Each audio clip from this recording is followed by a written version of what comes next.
Welcome back, writers. I hope that you had fun creating all of those 2 and 3 word sentences within that 5 minutes.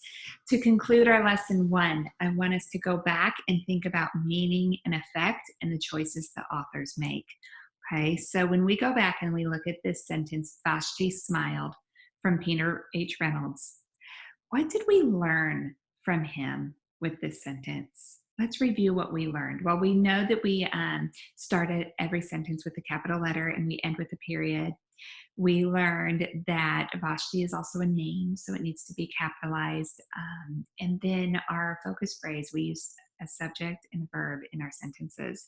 And Vashti is the subject, and the verb is smiled in this case. And we also learned that authors don't always use 2-word sentences, but they choose to use these sentences for meaning and effect. So now what we're going to do is we're going to take this sentence and something has changed in the sentence, okay? And it's our job to figure out what's changed and then what effect does it have on the reader? So how has it changed how the reader reads it? So here's the first one. Vashti smile. What changed in this sentence?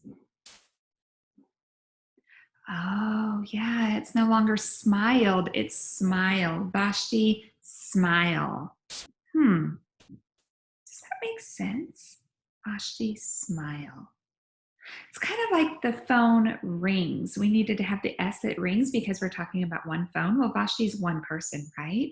And so for that subject and verb to agree and to match, we need to say Vashti smiles if we want to talk about it in the present tense. So tense tells time and our subject and verbs have to match. So if we were to edit this sentence, we could put an S on the end of smile here to have it make sense. Okay. Ooh, what about this one? Vashti smiling. Okay, so again, it went from smiled, that word changed to smiling. So how does that affect the reader? Well, when the reader reads it, Vashti smiling, again, that doesn't make sense. We would need a helping verb in there somehow, right? So it could say Vashti is smiling, or Vashti was smiling, or Vashti will be smiling, although I don't know how well that would go in the writing itself. But we need it to make sense for our reader. So as our reader is reading it, a reader shouldn't stumble and say, wait a minute, that doesn't make sense. We want it to make sense for the reader. And finally, we have this one. Vashti smiled. Ooh, what changed there? Yeah, the period changed into an exclamation mark. So what effect does that have on the reader?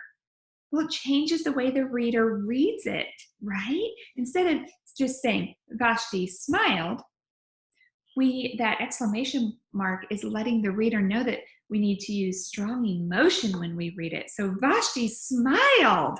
We're going to read it completely differently. And as an author yourself, you have the power to change how the reader reads it with the punctuation marks you use. So be thinking about your punctuation as an effect for your reader at all times. I hope you have enjoyed this lesson set with Peter Reynolds, The Dot. And I look forward to seeing you again in our next lessons. Stay healthy, keep your hands washed, and drink lots of water. Have a great day.